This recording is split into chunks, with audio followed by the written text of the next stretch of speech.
Bem-vindos a mais uma aula de Sistemas Digitais 1. Nessa aula vamos falar sobre lógica programável, em particular com dois tipos de dispositivos, memórias e FPGAs. Então, o que é lógica programável? Bom, para explicar lógica programável, antes disso eu tenho que explicar como dá para implementar um sistema digital, programar algo, criar algo que trabalha com zeros e uns. Uma forma que você viu bastante nessa disciplina é usando circuitos chamados SSI e MSI. SSI é aqueles Small Scale Integration, baixa escala de integração. Pensa em porta-end, OR, SHOR, são bem pequenininhos, né? Dá para contar o número de transistores que tem ali dentro de forma fácil. Aí os MSI é Medium Scale Integration, integração de escala média. Aí a gente falou de MUX, DEMUX, codificador, decodificador, somadores, multiplicadores. Então tem um monte de ANDs e ORs ali, mas é um empacotamentozinho um pouco maior, né? Enfim, é um pouco mais complexo do que os circuitos SSI. Então, para programar isso, a gente viu mapa de Carnot, otimizações, fluxo de dados, unidade de controle, várias formas de fazer o uso desse tipo de ferramenta. Mas isso é um jeito. Um outro jeito você viu nas aulas de programação, né? Software. Você já tem o hardware pronto, você cria uma sequência de instruções que são reconhecíveis por esse hardware e o hardware vai executar essa sequência. Então, um outro jeito em software não é tão rápido quanto em hardware com SSI e MSI, mas enfim, é um jeito também de fazer a programação.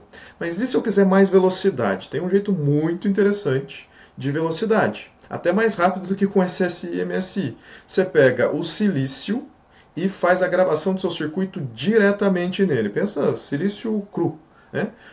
Não é exatamente você que faz isso, é um fabricante de silício que consegue fazer isso, mas fica extremamente rápido. Você não tem flexibilidade, você não consegue alterar nada, mas enfim, vale a pena se você for fazer uma produção em massa. Né? Tem vários dispositivos que você precisa exatamente com a mesma descrição do circuito. Poxa, ao invés de ficar juntando um monte desses carrapatinhos SSI e MSI colando numa placa para produzir, não, joga no silício direto, vai ficar muito mais rápido, a integração ali no nível de silício vai ficar melhor, não tem fio para lá e para cá juntando esses carrapatinhos, tem simplesmente o silício todinho integrado para você.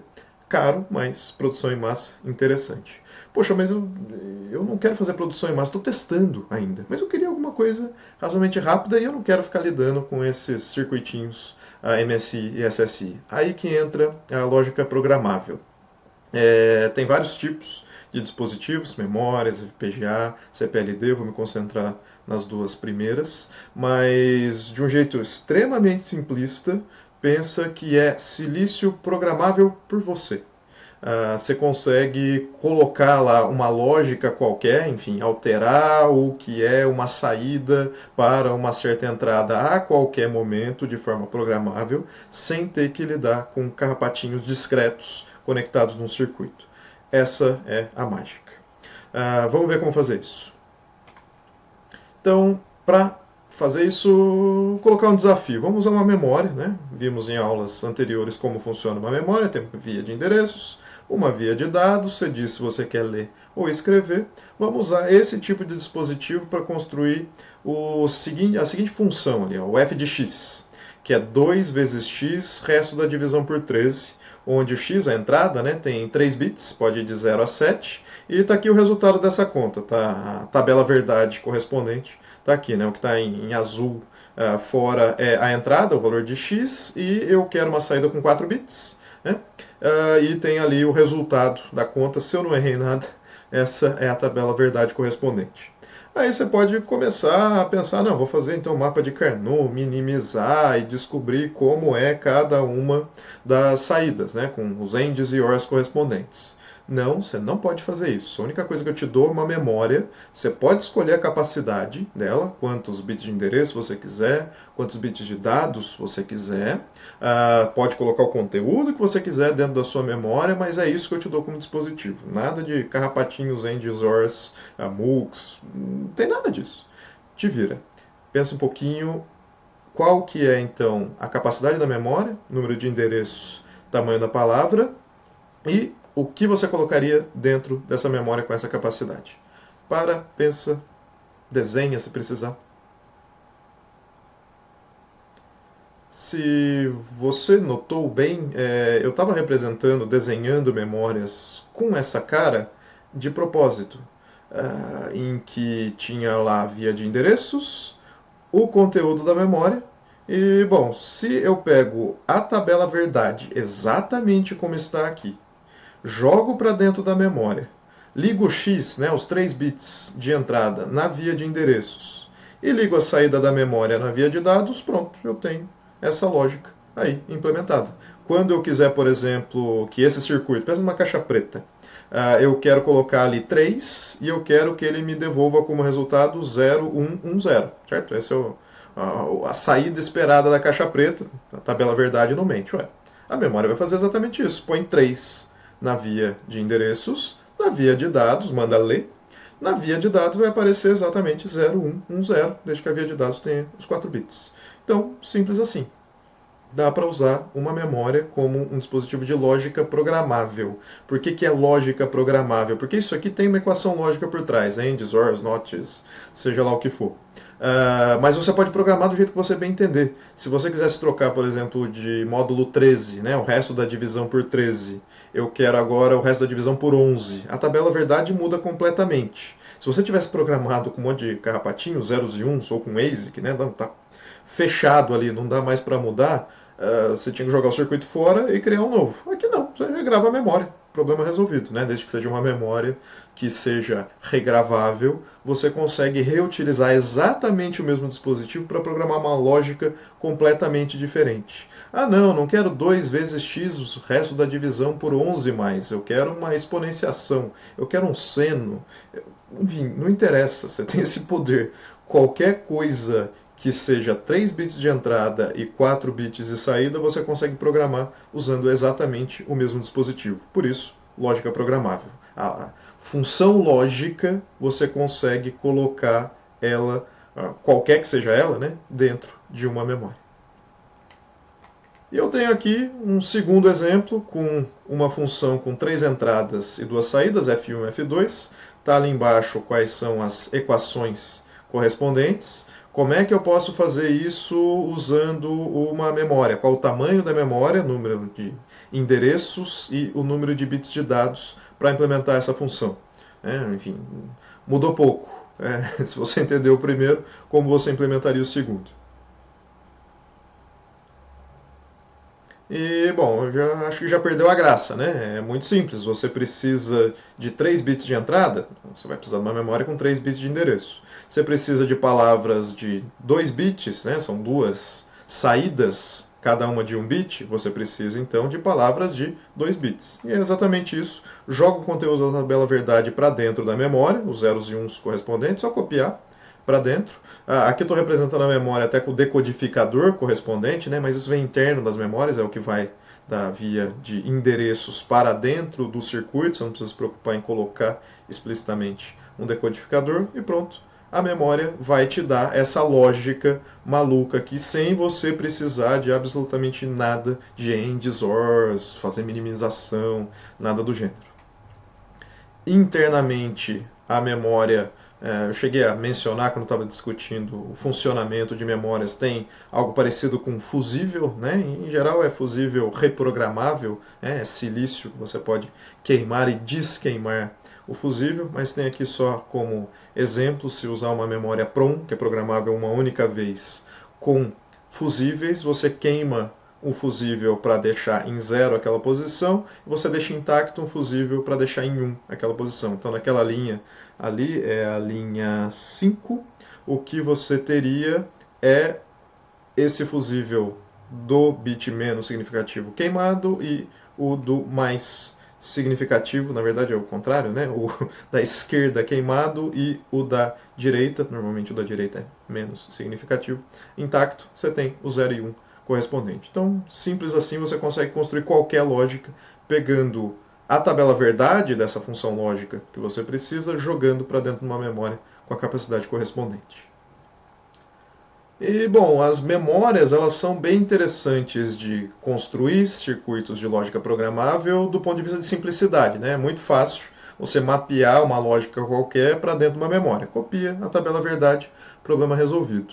A parte chata é que ela não é necessariamente tão eficiente. A quantidade de memória que você pode precisar para implementar um circuito razoavelmente complexo pode ser bastante grande.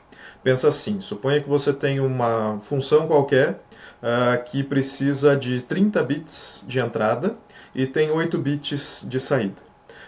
Bom, fácil, pega a tabela verdade disso e coloca para dentro da memória. Tá, mas a tabela verdade tem 2 elevado a 30 posições. Isso significa quilo, mega, giga. 2 elevado a 30, você vai precisar de 1 gigabyte, né? Porque o tamanho da palavra é o tamanho da saída da sua memória. Você vai precisar de 1 gigabyte para implementar essa bendita dessa função.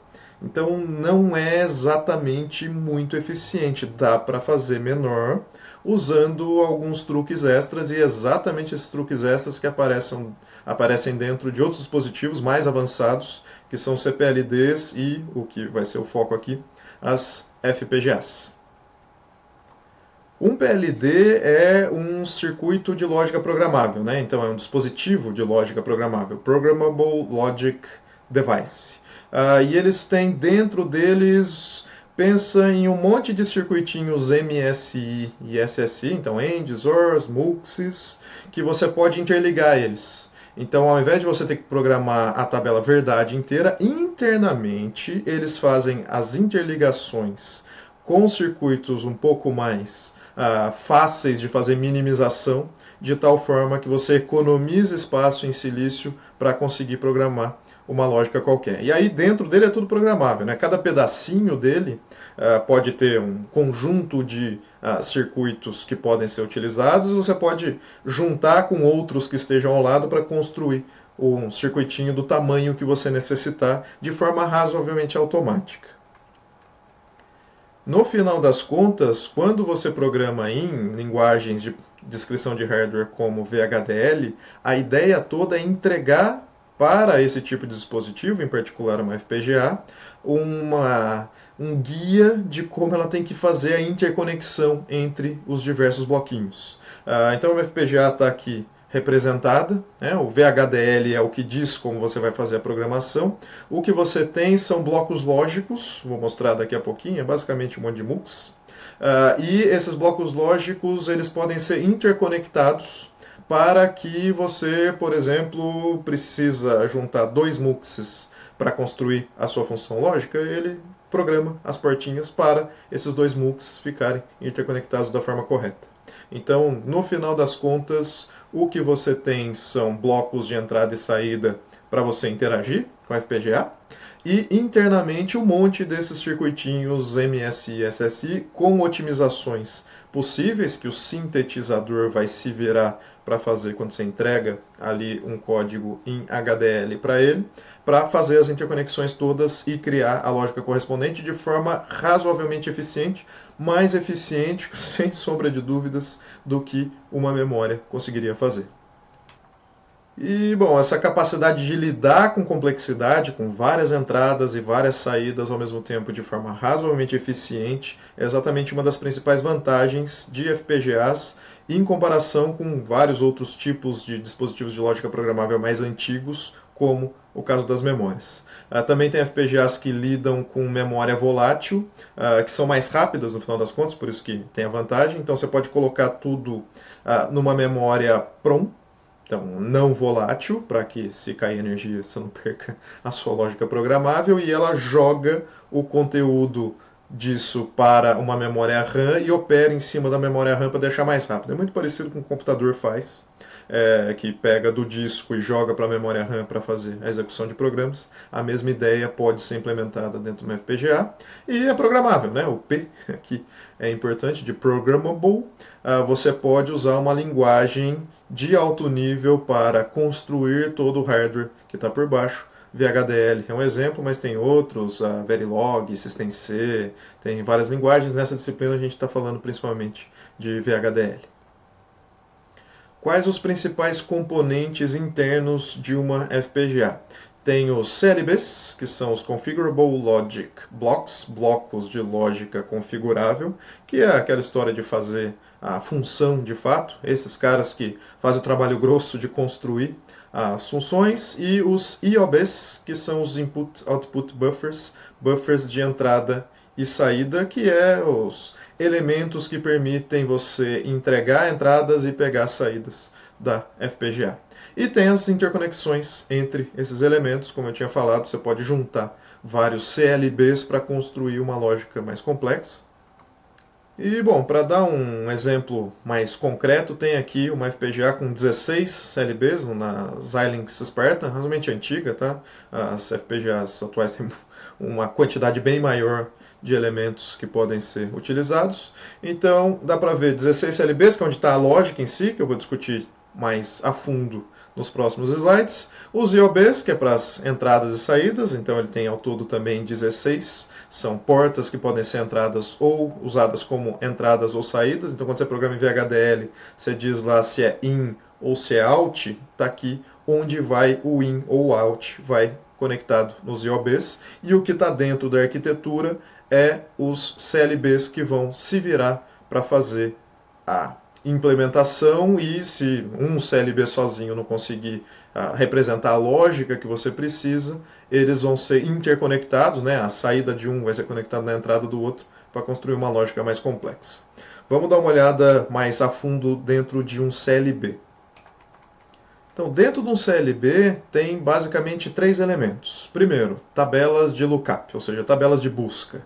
Aqui você pode pensar em memória. Você tem lá uma certa quantidade de zeros e uns que você grava o que você precisa dependendo da tabela verdade de entrada. Aí você pode dizer, poxa, mas você não falou que memória é ineficiente? A FPGA usa exatamente a memória lá dentro? Sim, mas ela quebra a lógica em pedacinhos menores. Eu vou discutir isso mais adiante.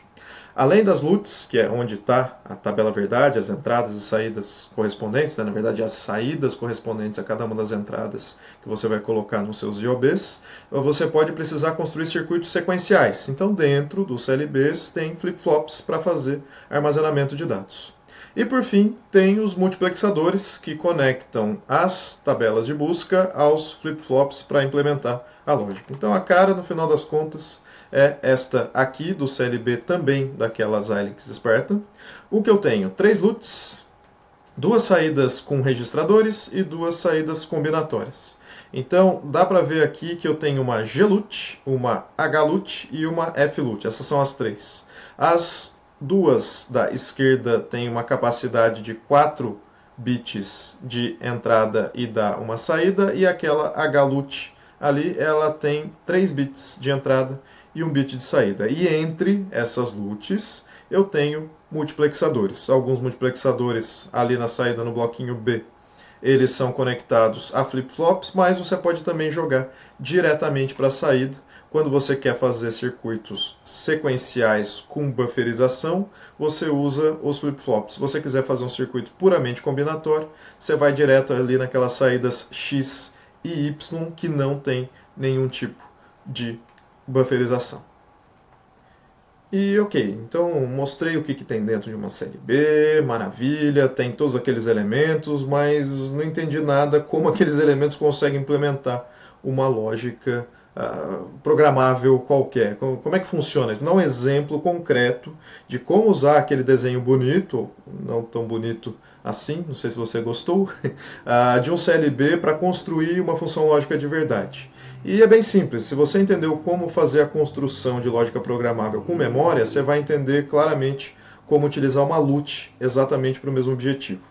Então vamos lá, uma LUT N, com N entradas, né? Aquelas Xilinx Spartan que eu mostrei, tinha 2 LUTs com 4 entradas e uma LUT com 3 entradas. Então esse é o valor de N, 4 e 3. Dentro dela tem 2 elevado a N posições de 1 bit. Então é uma memória de 2 elevado a N posições de 1 bit, onde N é o número de endereços, de bits de endereço que você tem. Para programar essa LUT, o que você vai precisar fazer é colocar os valores da tabela verdade dentro desses 2 elevado a N endereços de 1 bit. Então, se você tem uma LUT com 4 entradas, 16 posições possíveis, você consegue construir ao todo até 2 elevado a 16 funções booleanas distintas, né? Porque você tem ao todo a 2 elevado a 16 combinações distintas de tabelas verdades, e aí que vem esse poder de poder construir qualquer coisa.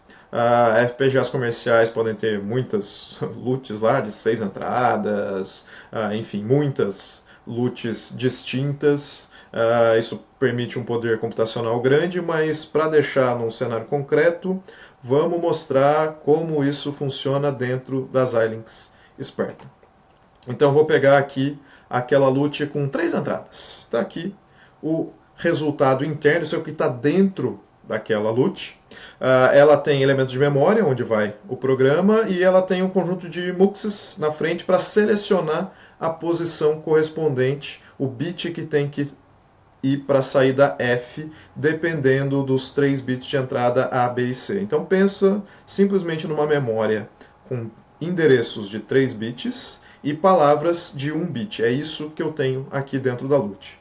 E aí suponha que eu preciso de uma lógica como essa que eu tinha mostrado antes. Tem o F1 e F2.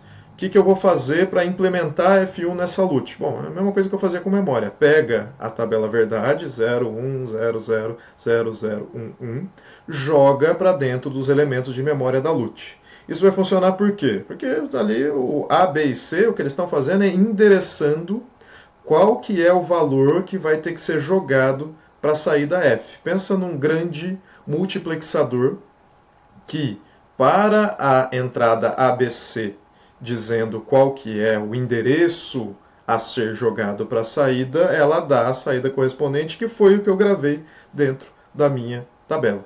Então, para implementar o F1, muito simples, simplesmente coloco ali a tabela verdade dentro dos elementos de memória da LUT. E para implementar o F2, mesma coisa, pego a tabela verdade do F2 e jogo para dentro da LUT. Pronto, eu tenho o meu sistema corretamente implementado. Se eu entrar com ABC igual a 0, 1, 0, o que vai dar naquela saída F2 é o valor 0, como esperado pela tabela verdade. Dá para mostrar isso aqui em cima, algumas funções que poderiam ser implementadas. Então suponha que você precisa implementar 2 funções, x e y.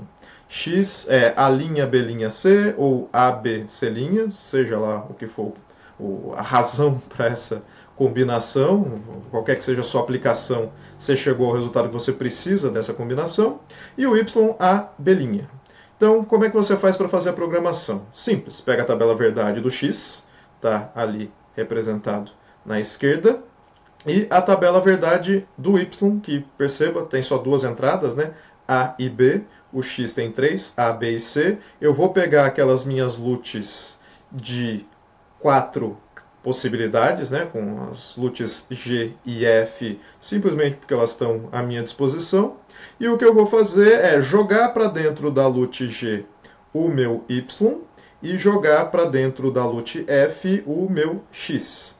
Agora, não vai funcionar, né, porque tem mais entradas possíveis na LUT do que tem dentro da minha função que eu quero de fato implementar. Não tem problema nenhum, você simplesmente não usa os bits mais significativos de cada uma dessas LUTs. Então por isso que eu coloquei 0 ali no F4, né, o mais significativo da LUT F, eu coloquei 0, porque aí o A, B e C vão utilizar somente as posições da LUT que são as menos significativas, e lá dentro eu gravo o 0, 1, 0, 0, 0, 0, 1, 0 para representar o x.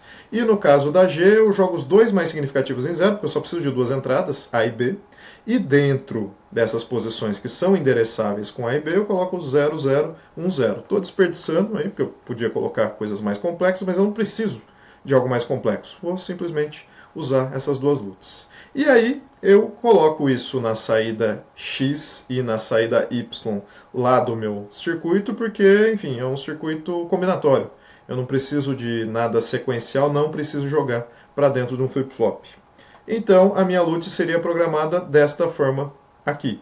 Pega o A e o B, joga para GLUT, pega o A, B e C, joga para FLUT e configura aquele monte de MUX para que chegue na saída Y da minha Xilinx Spartan a minha função Y e chegue no X não bufferizado a minha função lógica X. Então basta programar esse monte de multiplexador para ir para os caminhos corretos que você vai ter as suas funções implementadas de forma correta.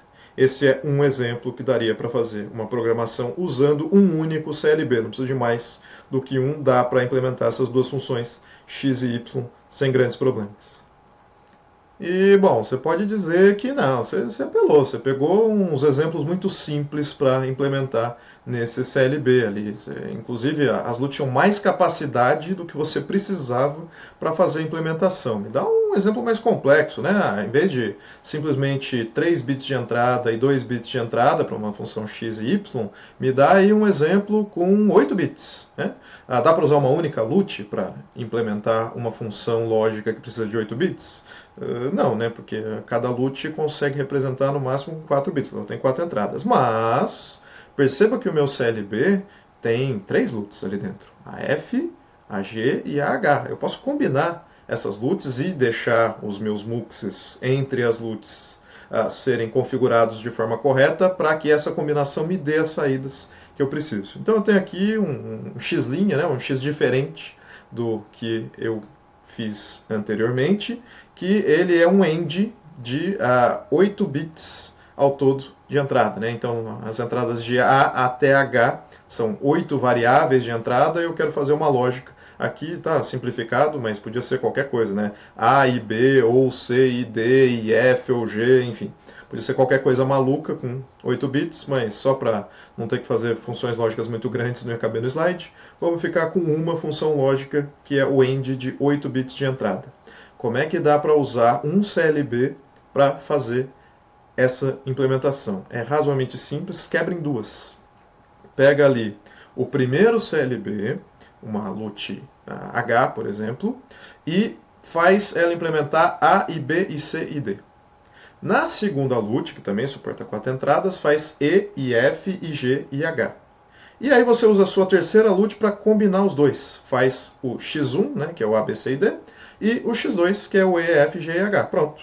O X que você obtém dessa forma, ele permite você construir o X completo, que é o AND entre todo mundo. Então, tem aqui como seria cada uma das tabelas verdade. Na minha LUT F, eu coloco o AND de A, B, C e D. Né? Na verdade, é um monte de zeros e 1 só na última posição, quando os 4 forem uns, mas, enfim, como eu disse, pode ser qualquer lógica mais complexa do que isso. Então, você pode ter um monte de zeros e 1 aí na tabela verdade, não me importo muito com a lógica, desde que caiba, né, seja no máximo 4 bits que eu tenho que fazer combinação, você pode tranquilamente jogar em uma única LUT com 4 entradas, como é o caso da LUT F.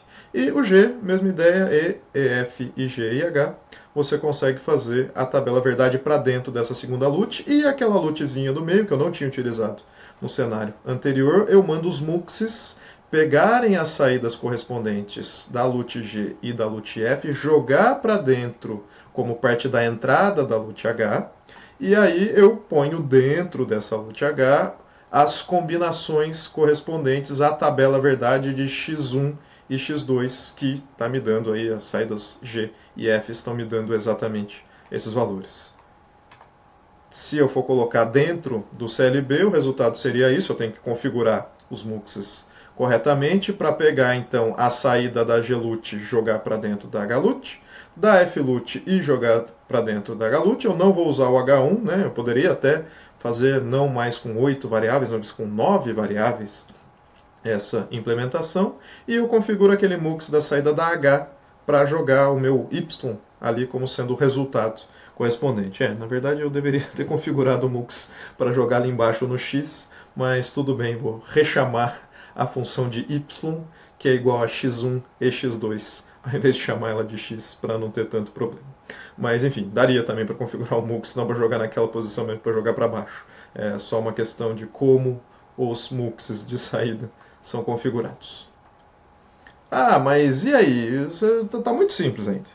Eu comecei a falar mal de memórias dizendo que se tiver uma função com 30 bits de entrada, não é simplesmente 8 bits ou 9 bits como essa Xilinx Spartan suporta, né? Esses CLBs aí com uma LUT 4, uma LUT, na verdade duas LUT 4s e uma LUT 3, consegue suportar até 9 variáveis, mas eu quero mais, eu quero 30 bits. Como é que eu posso fazer isso? Bom, aí você não vai precisar de um único CLB. Você vai precisar de mais CLBs. E você interconecta eles usando aí todas as formas de interconexão que você tem dentro daquele conjunto de vários CLBs, né? No caso ali da Xilinx Spartan tinha mostrado 16 CLBs. Se você conectar eles corretamente, você consegue expandir essa capacidade ainda mais. Então é simples assim, né? Não tem truque.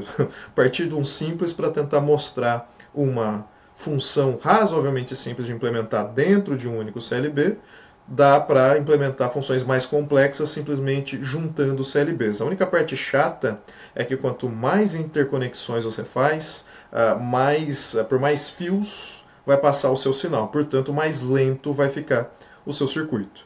Então, enfim, a desvantagem de você ter que interconectar vários CLBs é que você vai perder em desempenho. Ficando dentro de um único CLB costuma ser mais rápido do que interconectando vários CLBs. Mas, enfim, se você precisa de algo mais complexo, não tem muito o que fazer, né? Vai interconectar os CLBs, vai ficar mais lento, mas se o circuito é mais complexo, é razoável que ele seja mais lento.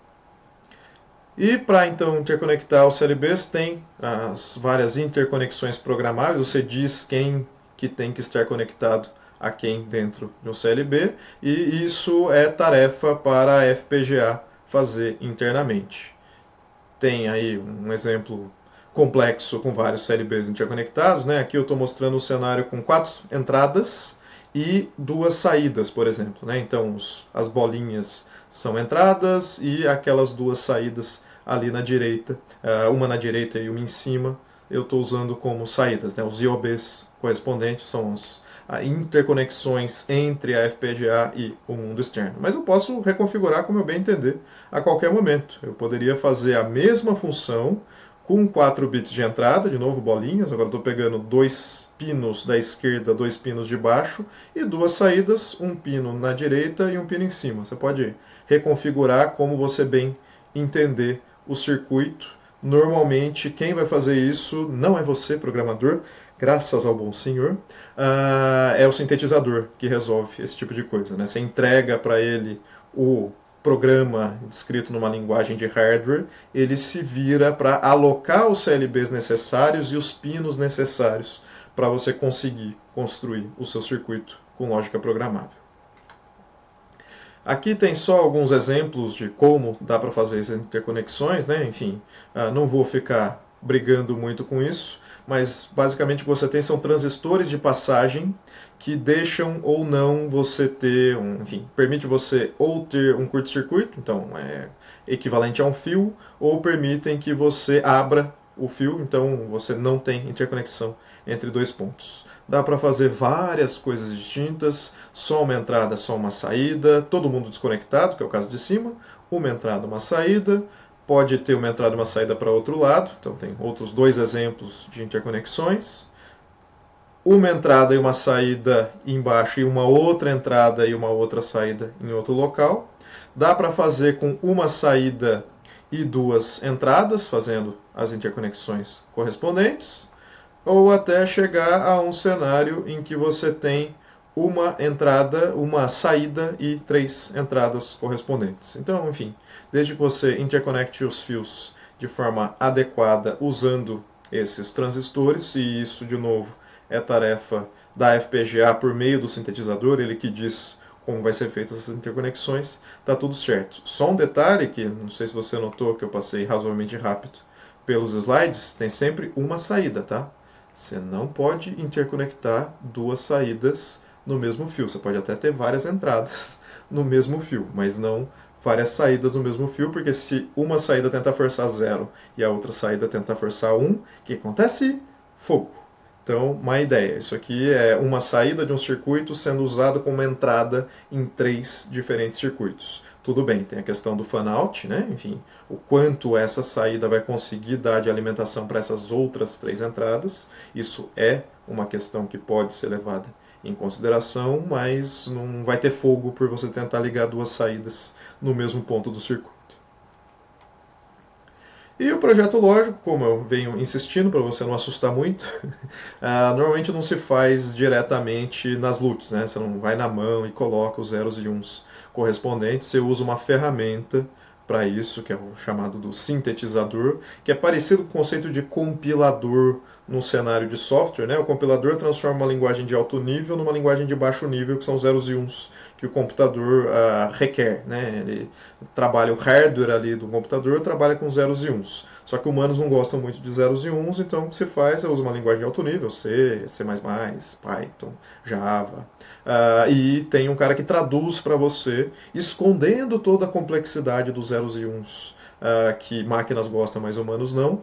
Da mesma forma, aparece num cenário de programação de uma FPGA, como pode ser muito complexa, tanto a programação das LUTs quanto das interconexões correspondentes, o que se faz é cria-se uma linguagem de alto nível e o sintetizador transforma essa linguagem de alto nível na linguagem de baixo nível que faz as interconexões todas para você. Então, VHDL é uma linguagem interessante de se aprender para não ter que lidar com o baixo nível de uma programação de uma FPGA, por exemplo. Aqui tem o passo a passo do que um sintetizador faz para você.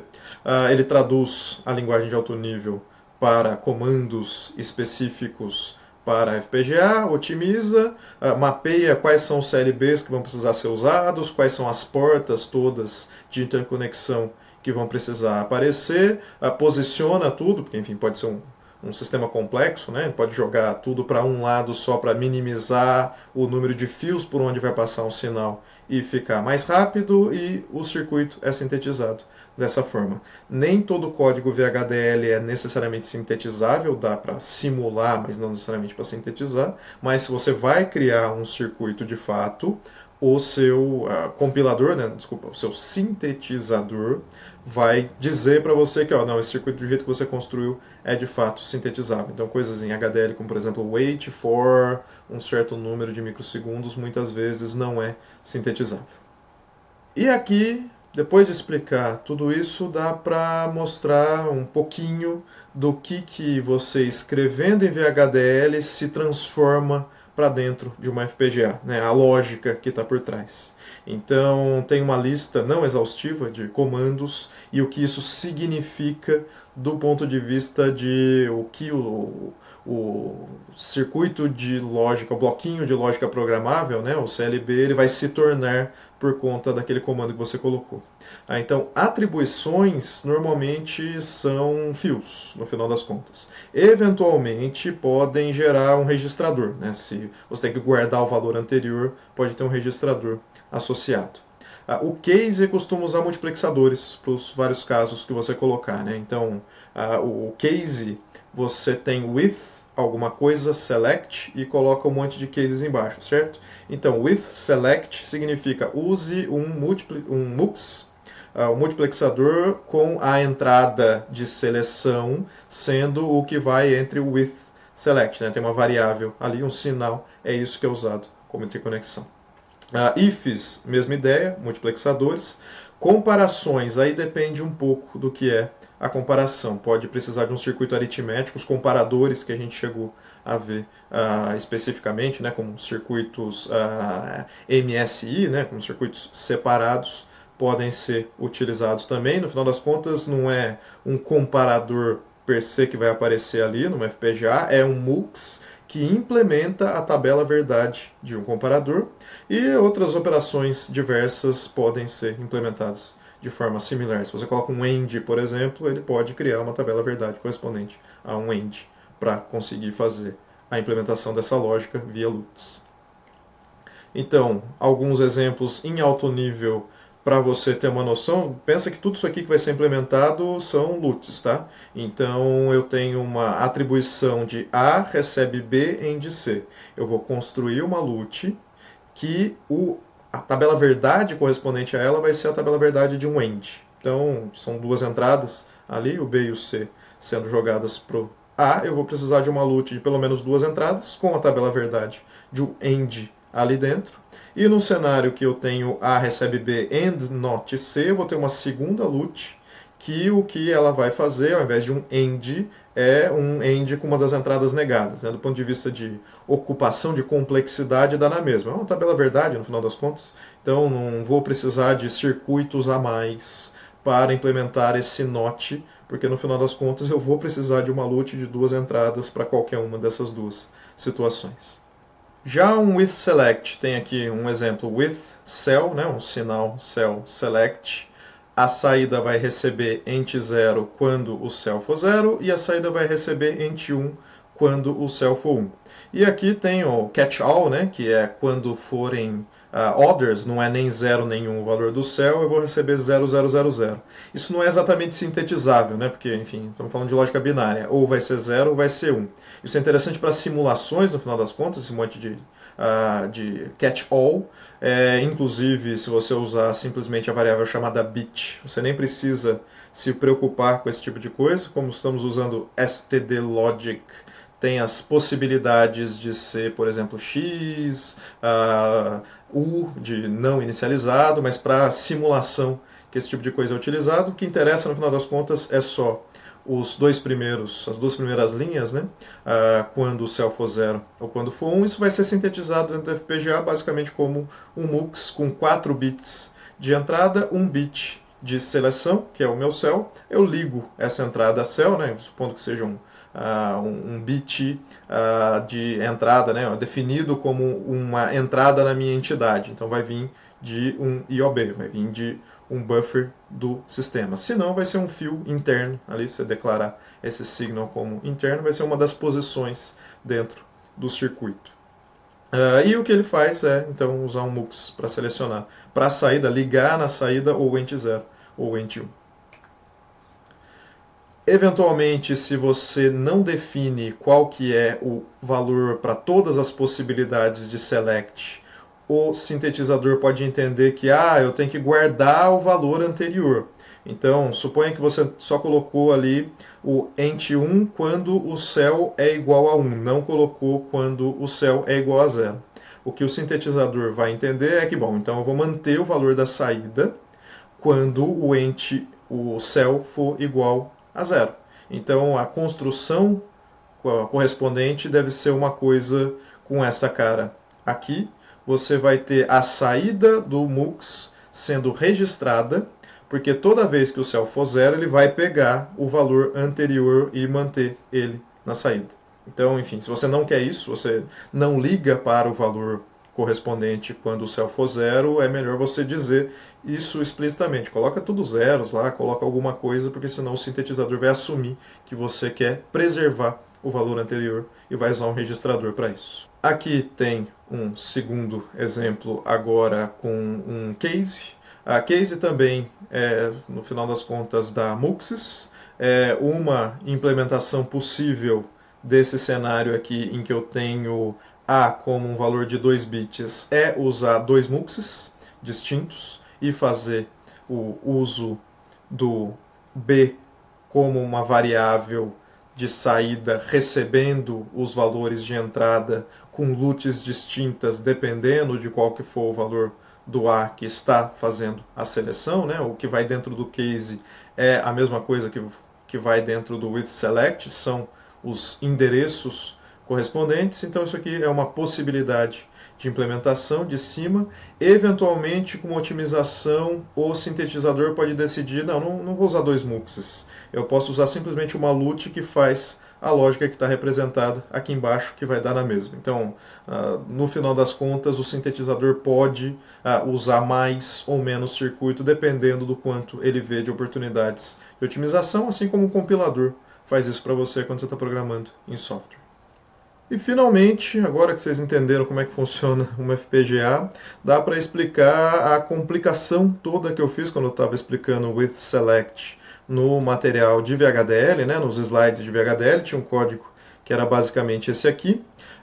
Com o valor da entrada, a saída pode receber diferentes valores. Então, se a entrada for 000, 001, 00 ou 01, ou seja, qualquer coisa menor do que 4, ela recebe 100, a saída assume o valor 100. Se for um valor entre 4 e 9, a saída deve receber 010, e se for um valor acima de 9, né, até 15, com 4 bits, a saída deve receber 001. Aí tem um catch-all ali, que não deve acontecer nunca, né, porque todas as possibilidades estão cobertas Ali em cima é mais para efeitos de simulação e boas práticas, quando estiver trabalhando com stdlogic. Mas, poxa, que código feio, né? Convenhamos, precisa colocar todas as combinações possíveis. Daria para fazer de uma forma muito mais simples, como o código que está embaixo. Então, eu tenho saída recebe 100 quando a entrada for menor do que 4, recebe 001 quando for maior do que 9 e todas as outras situações, né, que é o meio ali, ele recebe 00. Funciona? Não, funciona. É o mesmo código no final das contas, só que muito mais limpo.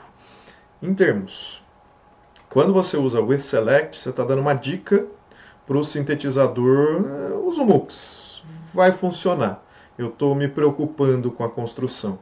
Quando você usa maior e menor, talvez o sintetizador acabe decidindo usar um comparador que é um bloco maior do que o MUX. Vocês lembram da estrutura interna de um comparador, usa muito mais lógica do que o MUX em si.